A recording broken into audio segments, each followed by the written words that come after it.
Today we're going to be talking about inbound, outbound, and why strategic calling never goes out of style. In just a minute, I'm going to introduce my guest today, but there's a few housekeeping items I should take care of first.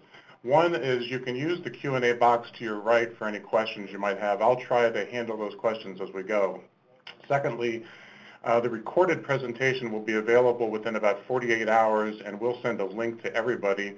And anybody who registered will get a link to the presentation at that time. If you have time, stick around for the after party. If there's any questions that you might have that we haven't handled during our 30-minute time, we'll try to get those handled. The PowerPoint is available. If you go to the bottom right-hand corner, you can download the PowerPoint, although I will tell you that this is more of a conversation than a presentation. Finally, if you want to hashtag PowerViews Live, if you hear anything that's of particular interest to you, please feel free to use that. And then without further ado, I'll go ahead and, Carrie, you might have noticed that one of the guests today, one of the audience says there's a big time echo. Don't know if there's anything we can do about that. So first, I'll start out with Matt Heinz. Matt, introduce yourself to the audience and tell them something about yourself that they may not know. Boy, well, thanks very much for having me on here. I am humbled to be on with a couple of people I've been reading and following for a long time. My name's Matt Heinz. I started a company called Heinz Marketing about 6 years ago. We're sales and marketing specialists. We focus on helping companies build sales pipeline. Spent some time at Amazon, or spent some time at Microsoft, worked at a couple PR firms. What people might not know is that we just bought a 105-year-old farmhouse in North Kirkland that used to be, from what I understand, the farmhouse for all the farmland up there in North Kirkland, suburb of Seattle. Definitely a work in progress. We have chickens. We have plans for more various animals, and it's a lot of fun. It gets me something totally different than what I do during the day, and it's a lot of fun. And I think, Anthony, you wake up at 4 in the morning for a different reason, but go ahead and introduce yourself to the audience and tell them a little bit about yourself. 4:45, but that's the best time to be up because nobody wants your time. I'm Anthony Iannarino. I have a number of business interests. I have a family business. It's a staffing company, and it's about a $45 million concern. I've got a B2B sales coach and consultancy, which is where I do speaking and consulting work. And in my spare time, I teach persuasive marketing, social media marketing, and personal selling at Capital University. And if there's anything you don't know about me, I have a tough time believing that because I'm completely transparent. Everything about me, every detail of my life, pictures of my kids. I get emails, don't put up pictures of your kids. I put up a picture of my kid's driver's license, and I got a million emails like, you can't show people your kid's driver's license.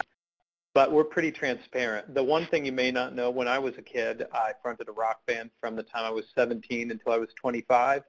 And when I'm on the treadmill, I'm listening to something that's very heavy metal or hard rock before the year of 1983, somewhere between 72 and 83. Does ZZ Top make that list? Or? Yeah, Trace Hombres. But today it was Def Leppard, High and Dry. From 1981, I think. So I'm hoping there's a fair amount of Deep Purple on that mix as well. Deep Purple for sure. Nice. Somebody asked Matt what kind of chickens he grows, and he said a variety of breeds. So we have interesting audience today. We have Buff Orpingtons. We have Rhode Island Reds. We have, I can't remember what else we've got, but they're fun. It's like the kids' friends love it. It's like a petting zoo in our backyard. You learn something every day. I didn't even know there were different kinds of chickens. I'm your host, Dan McDade. I'm president and CEO of PointClear. And PointClear generated about $500 million in pipeline for our clients last year with over $100 million in closed business. I'm going to start off here. Matt, I'll start with you. Tell me, why is it allbound? And, when we first had this conversation, we talked about everything starts out cold. It's not about the channel. It's about the story. But why is it outbound?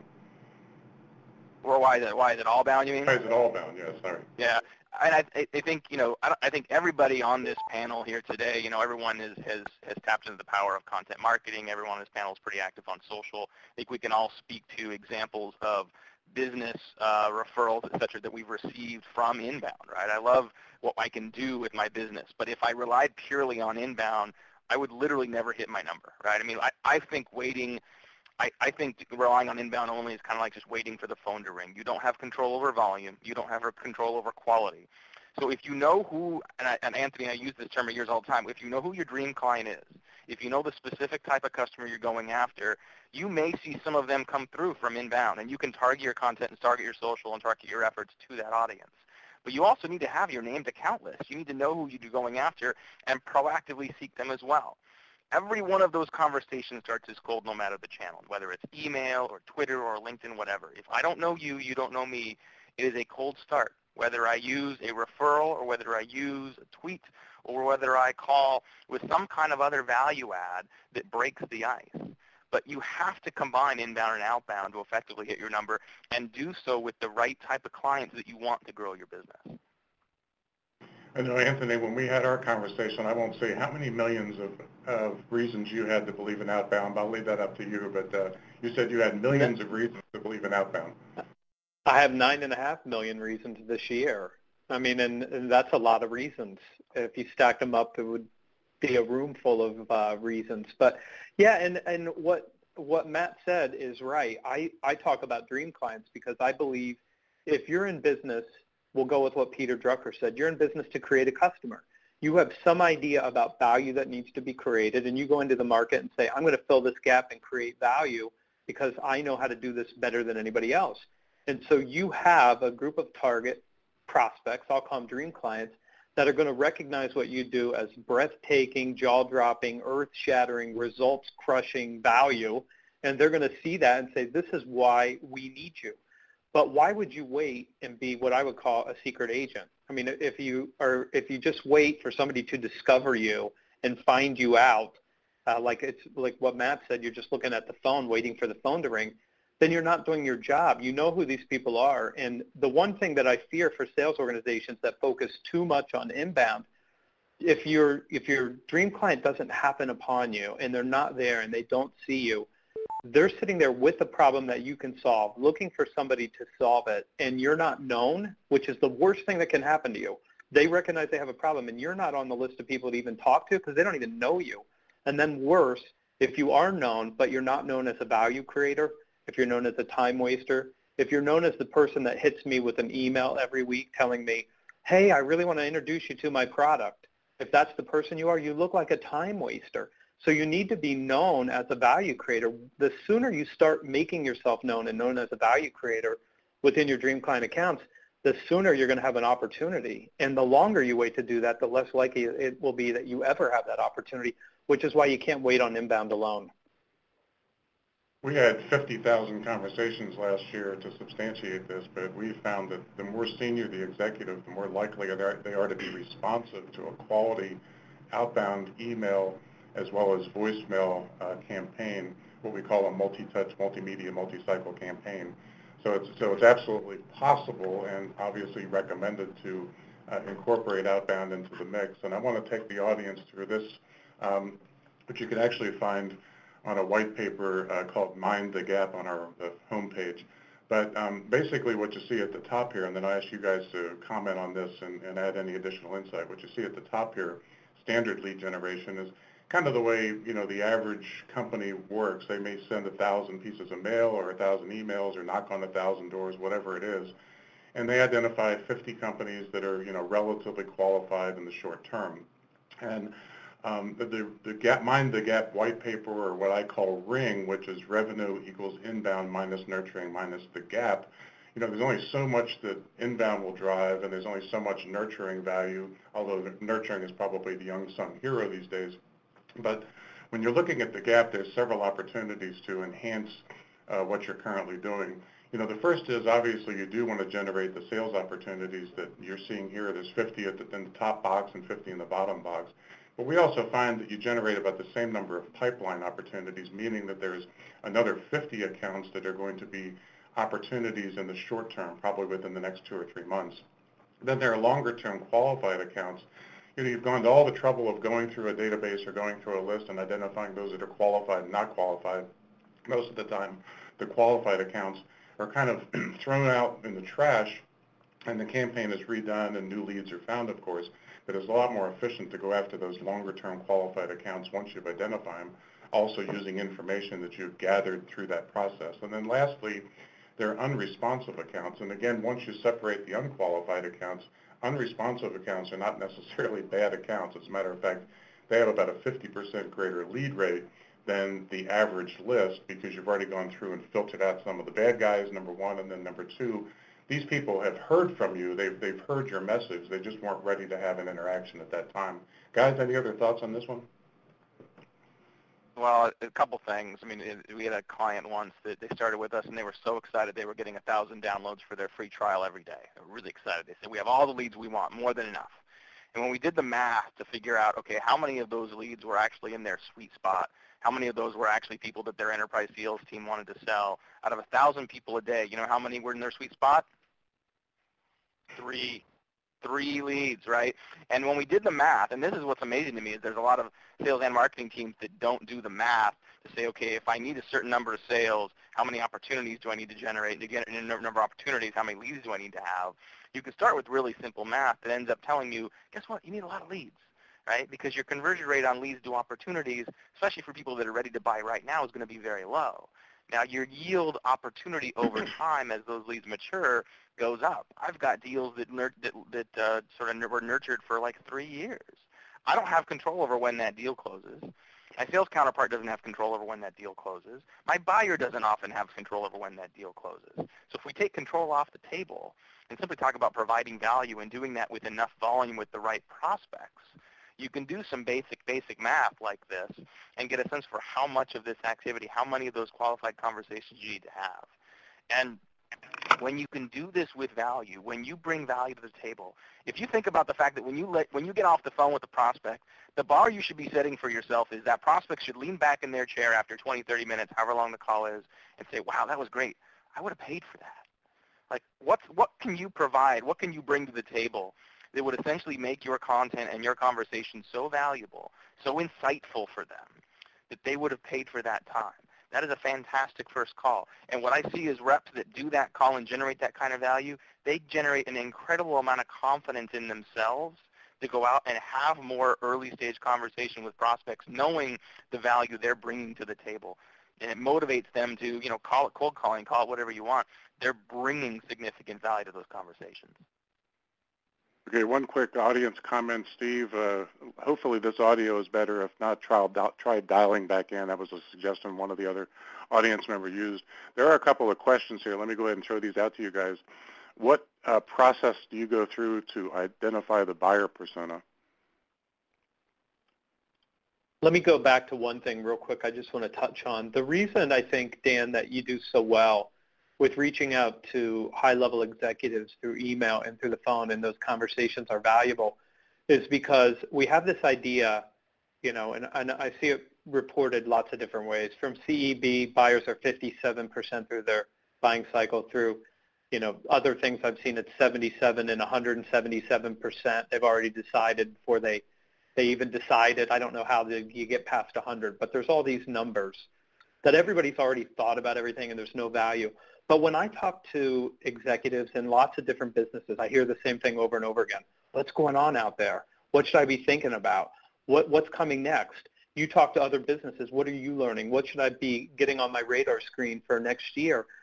The reason that C-level executives and people with decision-making authority inside companies need to talk to you is because they don't know what they don't know, and they're not really out doing a ton of research. As much as I think when you look at somebody like Best Buy, I'm not buying a TV until I go onto the web and look at a TV. But when you're making a strategic multi-million-dollar, multi-year decision, you want to speak to human beings who have deep insight and who are going to share that with you, and that they're going to have something when they pick up the phone and call you that resonates with you to say, look, Dan, I know your business, and we work with companies that look like you, and there's 3 things that really we think you need to be concerned about, and we have some insights around those. I just want to share a few of these insights with you. Whether you ever hire me or not, you're going to look at the decisions that you're making next year through a different lens, and maybe we can be of value to you. They want that insight. They want to know, what have you seen? What should I be worried about? Every executive is worried that they're going to be embarrassed for not knowing what was coming next. They want somebody to talk to where they can be aware of what's going on. That's why they're taking the phone. So real quick on the buyer persona, That's not my biggest space, but I'll pass it back to you guys. But one thing, I do look at role. I do look at title because that gives you some indication as to what these people value. But in addition to that, I have a number of other criteria. I like to measure what I would call engagement. How receptive are they to me? And how compelled are they to either change, or how open are they to me giving them something that allows them to change? And I don't look for authority anymore in a buying persona. I look for influence. I look for somebody who's going to help open and unlock all the doors for me, because I feel like I need consensus now.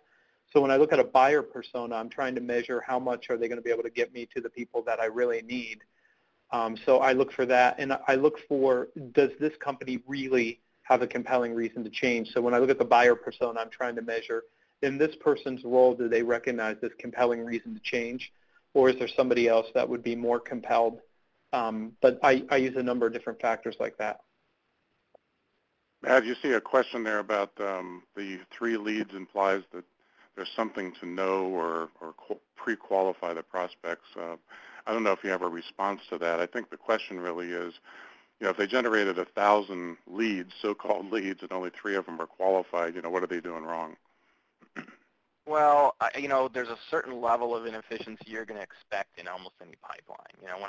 When I've done analysis on on qualified, precise, inbound lead generation programs, what we found is that 10 to 15% of leads are qualified, ready to buy, meaning they're the right person at the right company and they've got some immediate need. 60 to 65% of leads are qualified, not ready to buy, meaning the right person at the right company that's just not in a timeline right now to do something. But the rest is crap. There's always crap, right? I mean, I've seen plenty of paid search programs that assume that a healthy percent of the inbound leads are not going to be qualified. I can tell you on our website, we generate quite a few leads off our website for the various ebooks and stuff that we offer. There's plenty of people that request those ebooks that just really aren't good prospects for us. I'm not going to restrict them from getting that. They may know someone or be married to someone or eventually go in to get into a job where they might be a good prospect for me. So, I think it's important to make sure you're really precise and disciplined about knowing who your target audience is and who you need to sell to. And not just the company, but the individuals, right? I have yet to meet a building that writes a check. You're always selling to people, right? And there's different people in that ecosystem that are buying from you that have different needs, different things they're thinking about. The CMO has a different idea of what they care about than the CFO, than the CIO. You have to know those things, but also know that people are, part of your buyer persona development is knowing what are the rational, irrational, and emotional decisions people are making. What are the things that they care about, and how do you tie whatever your solution is to the outcomes and priorities they have completely independent of you. Just to kind of introduce this next thought here, and it really ties into the point that you just made, Matt, and that is we had a very, very large client that generated 6,000 leads, and of the 6,000 leads, 1.28% of those leads were actually qualified, so we were doing a little better than you were doing. But still, that's pretty poor. And the reaction from marketing in that particular case was that was still too important a source of leads for marketing to generate. They didn't want to give up that 6,000 number, so they decided to just send them directly to sales instead of having them pre-qualified through us, because the effective cost was $2,660, not the $23.15 they thought they were paying for the lead. So, having said that, I think that, the world has gone kind of, off the edge with what I refer to as inbound-itis. What are some of the reasons why you guys suggest that, outbound, or some additional reasons that outbound is added to the inbound effort? Anthony, you want to start with that? Sure. I think for the reasons that both of you just gave, there's so much that looks like I can say it's a lead and I can take credit for delivering it. That's not. It's not a lead, because, somebody downloaded your white paper doesn't mean that more than reading what's in that white paper. It's not necessarily a buying signal, and it's hard to tell. I think that it's easier. And so what we're doing right now, this is what I worry about. I wrote this some time ago about a lost generation of salespeople, but we're building a lost generation of salespeople who don't know how to hunt at all. And they think that leads are supposed to come to them. They think that's what's supposed to happen. I think the great danger in relying on inbound is that you lose the skill set of targeting accounts, choosing those targets, and pursuing the people who you create the most value for and who are going to make a difference for you and your result. So now I got a call from one company who who wanted to hire me to speak to their group. And they have so many inbound leads that are qualified. This company is doing a terrific job. But when they called me, they said, listen, we're doing a terrific job with inbound. We have more leads than we can handle. We can't bring on the accounts fast enough. A totally enviable position to be in, right?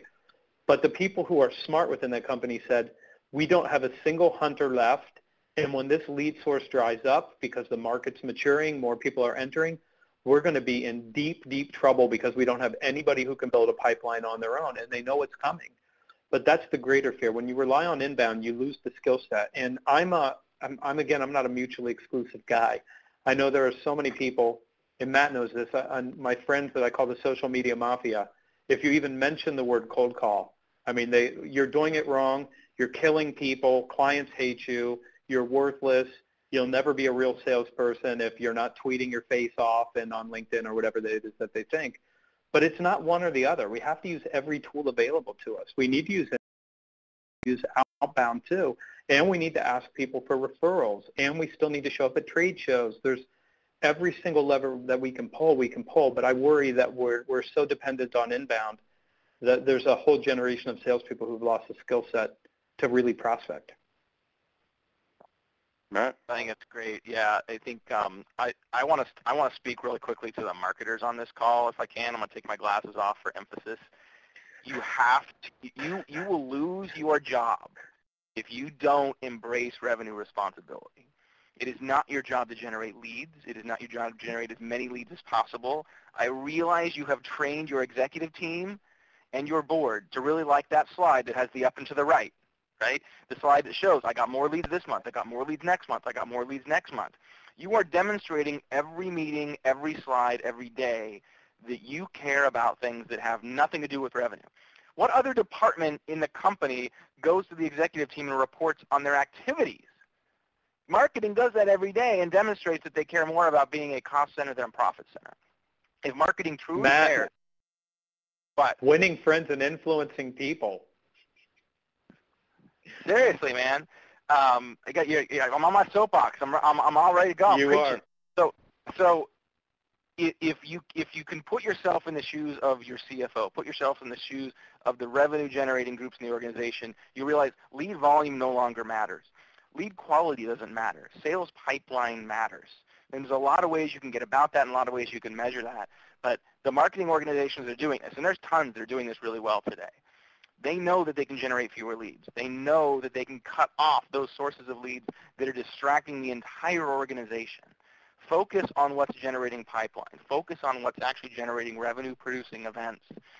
It may change entirely where you're focusing your team. It may change the skill set you need. It doesn't mean you're not doing social. It doesn't mean you're not doing content. But this is where you're going to get budget. This is where you're going to get credibility. If you want, as a marketing leader, to grow your career outside of just the arts and crafts marketers that many in the organization may still think that you are, you have to embrace this. All right, I'm off my soapbox now. Okay, I wish I had Matt puts his glasses back like on. That.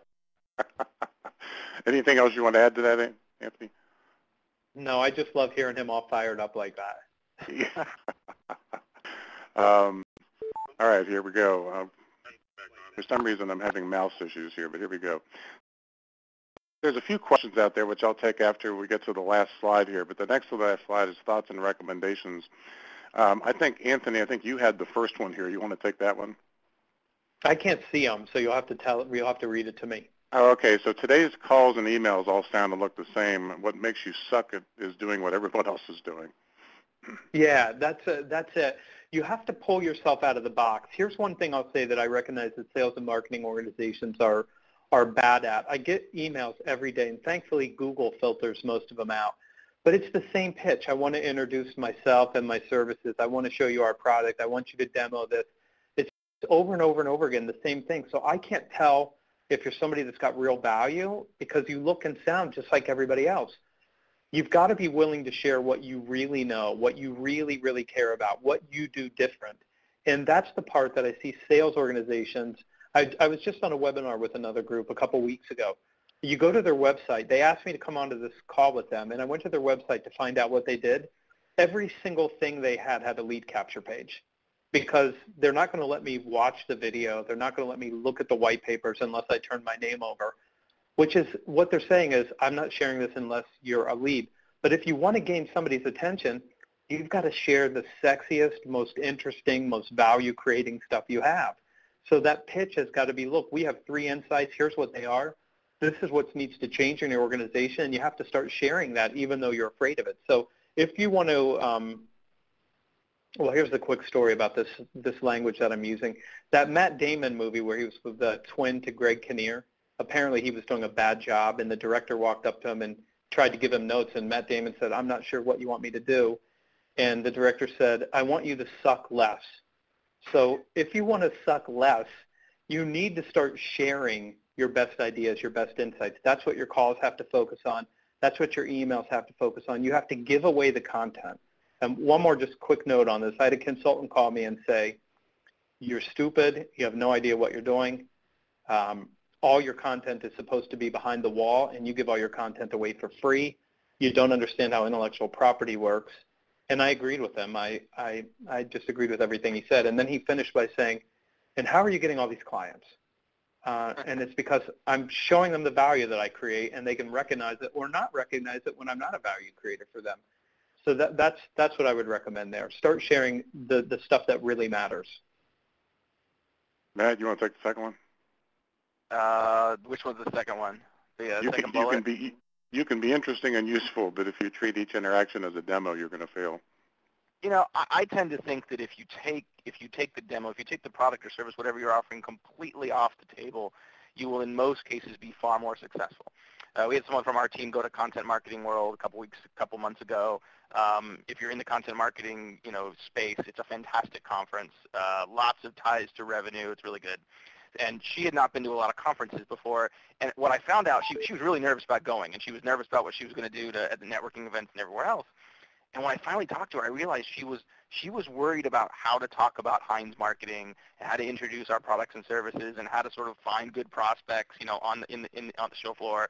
And I said, let me make this really, really easy for you. Do not bring us up at all. Do not talk about what we do. Do not talk about our services. Do not bring up anything unless if someone asks, fine. But talk about them. Find out what they care about. Find out what they're interested in. Have fun. Make introductions for yourself. Build some rapport. You can talk about us later. But I think you earn your way into a conversation about what you're doing. What I love is when I can get in front of people and instead of doing a song and dance and dog and pony about what we do, I say, let's talk about your problems. What are the things you're struggling with right now? And let's just dive into them. Let's just start doing the work. Right? If you've never read the book Getting Naked by Patrick, can't remember his name, the 5 Dysfunctions of a Team guy, he talks all about the idea. Yeah, it's a fantastic book called Getting Naked. It talks about the idea of sharing ideas and starting to do the work right away. And if you do that right, the right customers are going to pay you, right? They're going to compensate you for that time. And you're going to earn their respect and earn their trust and credibility along the way. So, there may be other ways to do it, but there's no better way for me to try to make that work. I'm happy for you guys to chime in on this, but as far as social selling is concerned, one of the things that I feel like is that actually social selling is more applicable to a prospect than it is to a suspect. Once you've got somebody that you're sort of tracking or following, then, understanding what they're doing in the social sphere and communicating with them through social media, can be a lot more effective than just sending out tweets to the universe and hoping somebody reads them. You guys have any additional comments on that? I don't even believe in social selling. I mean, I think it's marketing because I'm not asking anybody for a single commitment. I'm not doing anything other than above the funnel work of developing the relationship. So I mean, it's a relationship building and marketing, brand awareness kind of exercise. I don't know anybody who sells anything over social. I mean, we might engage with people, but we're not doing the work of selling. We're selling anything over Twitter until we have that conversation, or Facebook, or whatever your preferred is, LinkedIn. I mean, and I'm not saying that being critical. I won $1 million deal that I opened on LinkedIn. And I mean, we couldn't get to this person until we used LinkedIn. And the only reason he agreed to a meeting is because he could see me and decide whether or not I was somebody worth talking to. But the sales call didn't start until we sat down and had a cup of coffee. And just like Matt said, we went through the experience of figuring out what it would be like to work together. Mm-hmm. Yeah, there's a book by Ardith Albee coming out next month called Digital Relevance, and one of the things she mentioned is using LinkedIn to help build personas, because you can get a lot of insight into people and, the kind of person they are, the kind of people that they're perceived as through the process of looking at LinkedIn. I'm going to put up, feel free to comment any more on that, but I'm going to put up the contact information slide here because we are right at about 1:30, and I'm just going to throw out a couple of questions here. Do either one of you guys remember the source of the information, the best days and times to send email? That's one of the questions that came up, and I can't think of the report. If you guys can either right now, I'll just ask the interested person Yesware, to send right? me an email. Sorry? Wasn't it Yesware that put out the report that said, late on Friday evening for high-level executives? Yeah. And I send my newsletter out on Sundays. My open rate's really high because people get it on Sunday when they're not at work, and they get it Monday morning when they come in and go through. So that works well for me on getting it opened and read. I don't know. I think that our clients' communication preferences are changing. And I think it's who you're trying to reach, and when it gets to them probably is more of a personal decision than anything we might pick up by big data. Yeah. If the individual wants, go ahead, Matt. I was just going to say real quickly, like you can, if you understand your segment and you get to know sort of their communication habits, HubSpot I think has a report that kind of dives into a bunch of data on email sends and time, day parts and whatever. Just a quick example, we were working for a company that sold church management software a few years ago, and we did a test where we took the same message, same offer, same creative, same time of day, and just changed the day of the week just to see which day of the week was going to work, because we knew pastors often take Friday off or Monday off, so we were curious which day was going to be best for them. The best day of the week by far was Sunday, right?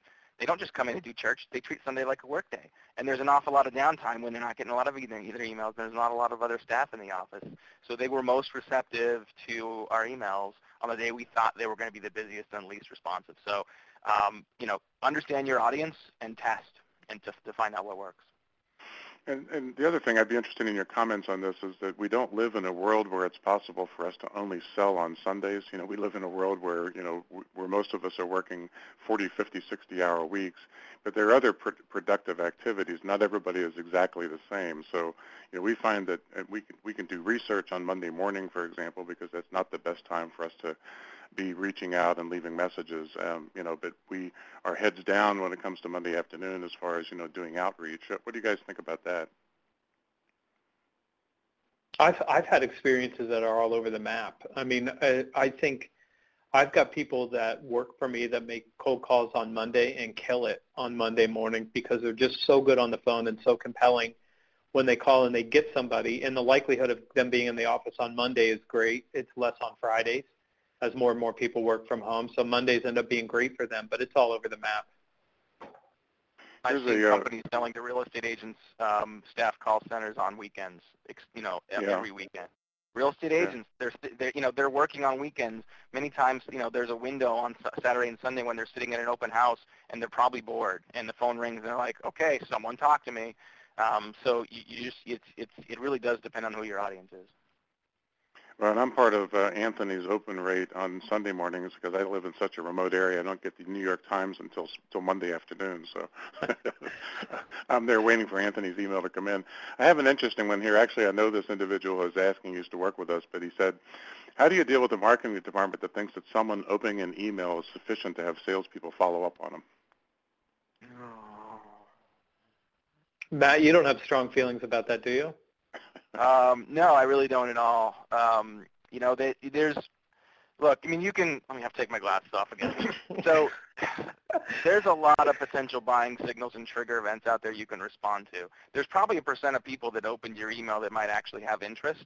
But let's say they opened the email. Let's say they clicked on the email. Let's say they downloaded your friggin' white paper. Does that mean they want a demo? No, right? Now, the fact that they opened the email, could you still call them? Sure, just like you could call anyone on your cold call list. But what are you calling about? What value are you going to bring to the table? I've heard people talk about this sort of 3x3 method. Take 3 minutes and find 3 things of interest that you can talk to your prospects about. I think this is Steve Richard from Foresight that I first heard this from. And it's brilliant, and I use this all the time for myself. You go to someone's LinkedIn profile, you do a quick Google search for them, you're going to find out what school they went to, what sports team they like, do they have a bunch of chickens, and these are all opportunities to start a conversation. The fact that someone clicked on an email doesn't mean they're ready to buy, but it does mean, okay, they were recently aware of my brand, therefore if I call and tell them I'm calling from that brand and have a conversation, want to ask them a question about their chickens, they might engage, right? So it doesn't mean that person that clicked isn't interested, but God help me, that is not a marketing qualified lead. Here's an interesting, challenging question. Anthony, we'll give you the first shot at this. I think that you're slightly behind on this idea. Marketers are currently responsible for ROMI, return on marketing investment, and revenue generation. And I'll tell you my quick shot at that first if you want. But go ahead. There's a very large company that wastes millions and millions of dollars on lead generation based on ROMI, return on marketing investment. And the ROMI is actually kind of a contrived number. They'll say, well, if we generate 100 leads and we get a 20% close rate, that's 20 deals times X amount per average deal. That's $1 million, and the campaign only costs $50,000, so that's a 20 times return, so that meets the ROMI criteria, which is basically all bogus because it's actually not tied at all to reality. But what are your thoughts, Anthony, on that? I'm happy to accept I'm behind the times, and I'm okay with that. Yeah, I don't know. You know, there's lots of different metrics that people use to measure this, and I still think that we live in a time where 50% of our marketing dollars are wasted and we don't know which half. And there's a lot of things that are happening, especially because of the web. You're not sure how it happened or what it means, and we need to do more work to call something a marketing qualified lead or to figure out what our real return on investment is. And you know what? I will push back on that idea, though, with people who say, well, that means that you shouldn't do it because you can't measure it. I have no idea what the return on investment for a thank you card is, but I still send them. I have no idea what a call when I find out that a client's wife is in the hospital. I have no idea what the return on investment is to care about that individual, but I know that there's no greater investment than the investment we make in the actual human beings we're working with. We're not always going to be able to capture it. We just have to do the best we can to figure out how to get the most for our investment of time and money and energy. Matt, do you recommend having inbound SDRs and outbound SDRs, or do you mix them all up? I typically mix them up, honestly. I think, I find that there's other ways to sort of specialize people instead of the nature of their direction of where things are going to come. I would prefer to see SDRs focus on a particular industry, for a particular vertical segment. I've seen it work where you got get SDRs focused on a certain role within the organization as the entry point, IT versus finance versus marketing.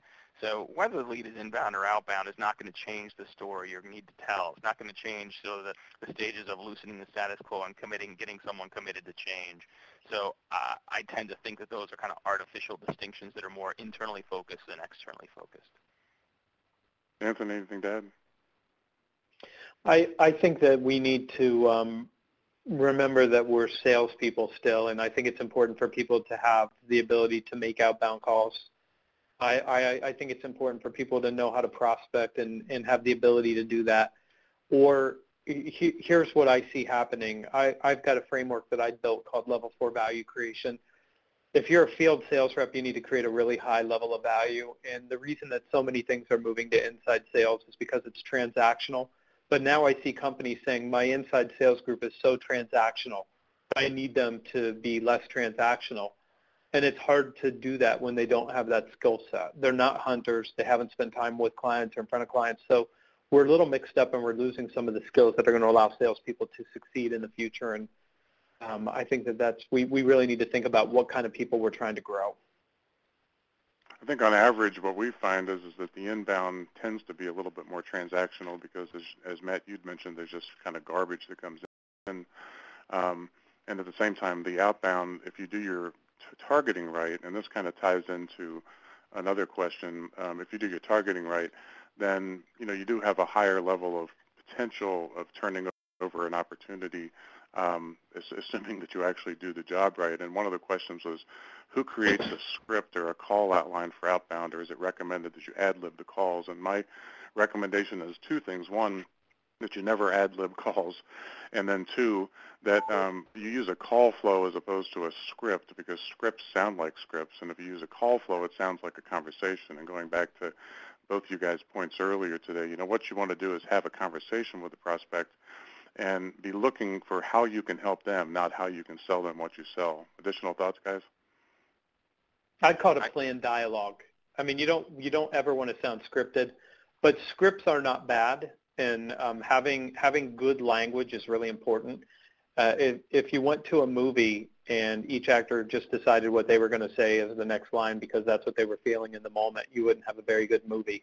It tells a story, and we have a story that we walk clients through, and they have a story when they call us. There's certain outcomes in that conversation, and we know what they are, and we know what their objections are. We know what their main questions are. There's no reason to pretend like you're hearing it for the first time, and there's no reason that you have to ad-lib. And when I hear salespeople resist the idea of an outline or a script or what I call planned dialogue, I remind them they're already using a script. It just sucks because they haven't thought through what they want to say and how they want to say it. And look, if you have really good, powerful words, you capture them and you use them so you can recreate that experience with other people when something works for the client. If I would have had glasses, Matt, I would have taken them off. Yeah, that would have been good. And Matt, thank you for putting yours back on. My friend Craig Elias has weighed in with one last comment. He says, check out Charlie app to get 3x3 research delivered to your inbox. So that's the latest from Craig Elias. Hey, guys, I want to thank you for joining me today. I've had a good time. I want to remind the audience that coming up on January 8th, 2015, hard to believe we're already there, I'm going to be joined by Paul Gillen, who's going to talk about factoring psychographics into the buying process. For now, this is Dan McDade signing off on another edition of PowerViews Live